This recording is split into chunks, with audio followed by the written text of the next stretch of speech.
Iran की जानिब से खलीजी रियासतों पर हमलों का सिलसिला जारी है।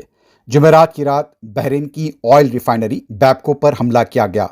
हमले के बाद आग लगी हुई देखी गई, लेकिन बहरीन के हुक्काम का यह कहना था कि आग पर काबू पा लिया गया है। अबू धाबी एयरपोर्ट के करीब भी हमला किया गया है, लेकिन इस बारे में भी तफसीलात सामने नहीं आई हैं।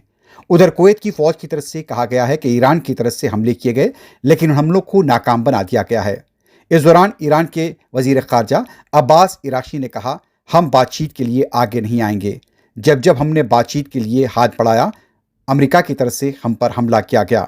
इस दौरान ईरान की कौमी सलामती के मुशीर अली लारिजानी से जब पूछा गया कि अमेरिका क्या ज़मीनी तौर पर कार्रवाई कर सकता है, इस पर अली लारिजानी का यह कहना था कि हम उनके इस्तकबाल के लिए तैयार हैं। जुमेरात की शाम खलीजी रियासतों पर मुसलसल हमलों का सिलसिला जारी था, लेकिन अभी भी जानी नुकसानात को लेकर या किसी दूसरे नुकसान को लेकर कोई इत्तला सामने नहीं आई है। जुमेरात की दोपहर दोहा के कई इलाकों पर धमाकों की गूंज सुनाई दी, लेकिन वहां से भी कोई इत्तला नहीं मिली है। हमलों को नाकाम बनाए जाने की इत्तलात मिल रही हैं।